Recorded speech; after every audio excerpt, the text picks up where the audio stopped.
I'm about to tell you how boredom 10x'd my productivity and helped me to stop procrastinating, but first I need you to try something uncomfortable. Right now, I want you to just sit there for 10 seconds. Don't scroll, don't look at the comments, don't open up another tab, don't do anything else.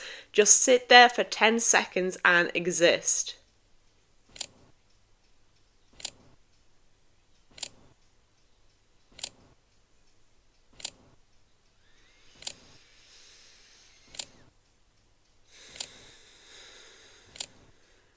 How did that feel?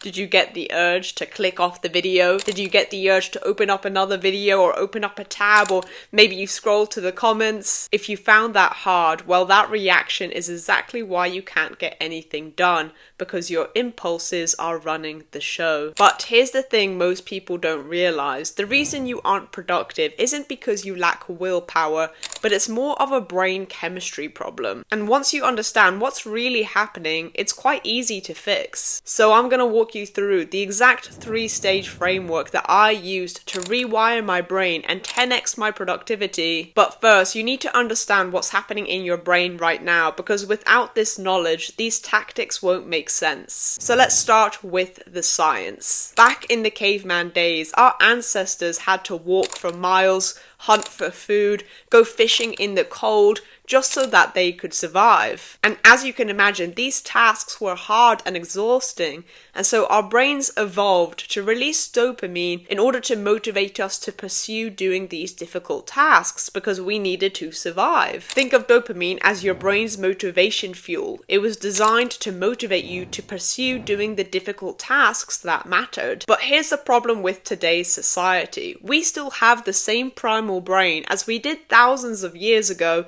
but now we're in a completely different environment. Social media, video games, junk food, Netflix, these things give you that same dopamine, but now instantly, and you don't have to put in any effort. And so now your brain is getting a reward signal, but you haven't actually done anything. Think about it like this. Imagine a caveman is about to go out hunting. His family are tired and hungry. He's exhausted, it's cold outside, and so his brain releases dopamine to get him moving, because he needs to go out and hunt in order to survive. Now imagine we put a smartphone and a fridge full of burgers in his cave. Why would he leave the cave? Because now he's getting all the dopamine he needs without having to do anything. Why would he bother to go out into the cold and do the hard work of hunting or fishing or walking for miles? Well, that's your life right now. You filled up your cave with instant rewards, and so you have no motivation to actually do the hard work that matters. The difficult or boring things that actually move your life forward, like cleaning the house, doing life admin, working out, studying for your exam, they feel impossible because they can't possibly compete with these instant rewards that you have in your cave. So how can we 10x our productivity and actually take action on the things that matter?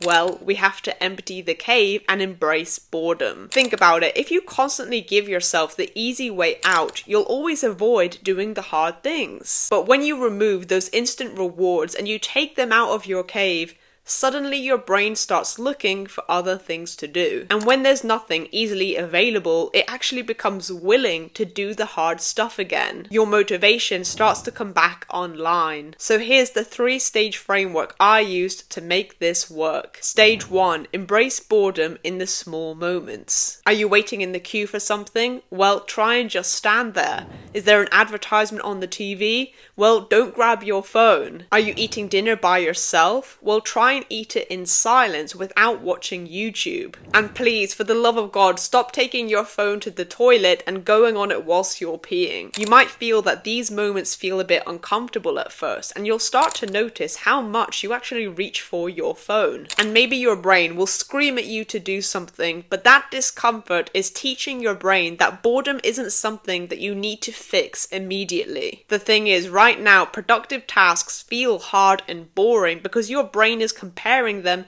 to scrolling on TikTok or binge watching Netflix shows. But watch what happens when you remove that constant stimulation. Because when you've been doing literally nothing for 30 minutes, suddenly that productive task kind of feels like the exciting option. Now your brain is comparing cleaning to sitting in silence, and so guess what?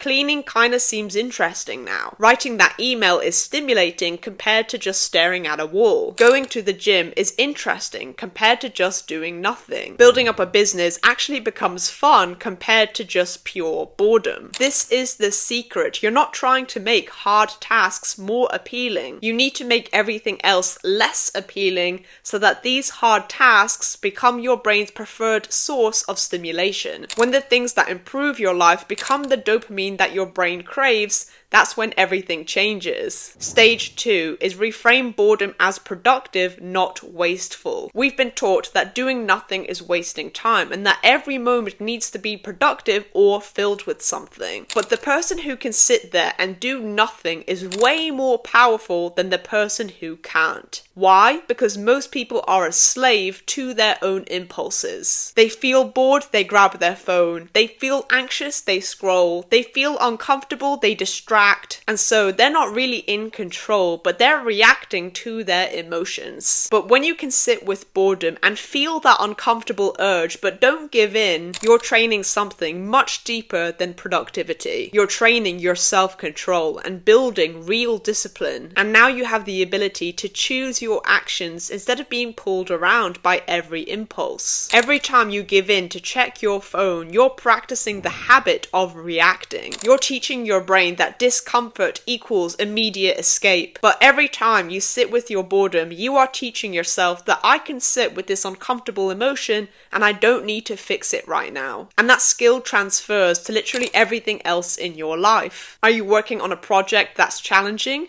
Well, you can now stay with that emotion. Do you have to have more patience in order to achieve a bigger goal? Well, now you have the strength. Are you working out and you're tired and you want to give up? Well, now you can push through. Plus, when you're always scrolling or watching things, your brain is actually busy. It's processing, reacting, being stimulated, and it's usually busy with nothing that matters. Whereas when you're bored, your brain is resting, and in those empty moments, your brain is processing the day's experiences, making connections between ideas, building up motivation for hard tasks, and letting your attention span recover. This is why some of our best ideas can come to us whilst we're in the shower or we're going for a walk, because you're finally quiet enough to let your brain work in the background instead of constantly filling it with noise. So next time you feel bored, don't immediately fill the moment. This is your opportunity to build up your discipline and practice self-control instead of being controlled by your impulses. Remember, doing nothing is more productive than numbing yourself with distractions. Stage 3. Design your environment for boredom. Most of us try to resist our distractions through willpower alone. We tell ourselves, I won't check my phone, but it's sitting right in front of us, lighting up with notifications. That's like telling yourself you're going to eat healthy with a slice of cake dangling in front of your face. You're making it much harder than it needs to be. So instead, you want to design your environment so boredom becomes the default. For example, if you are studying or working, put your phone in another room. Because if you can see it or reach it, well then you're going to use it. And so you want to take it out of your immediate environment so that you don't feel that temptation. Number 2, turn off all non-essential notifications. Honestly, your phone doesn't need to buzz every time someone likes a post or there's something new in the news. Just save yourself all of the distraction and turn most of the notifications off. Number 3 is the morning rule. Do not touch your phone for the first hour of waking. This honestly is critical because how you start the day will affect the tone for everything else. If you start your day with stimulation, you're already going to feel less motivated to pursue doing other tasks. Number 4, create friction for distractions. You want to make it harder for yourself to access those distractions because, like we said before, we naturally take the easy way out. And so delete social media apps from your phone, use website blockers, cancel your TV subscriptions, take out your games console and put it in another room. Now when you feel tempted to do that behavior, that extra step makes a big difference. It makes the easy things harder to access, which will make the harder things easier to do. Your environment literally reprograms your behavior because now you don't just have to rely on willpower, but you're making the right choice automatic. Click here to learn how to become so disciplined it feels illegal, and I hope this video helped you. All the best.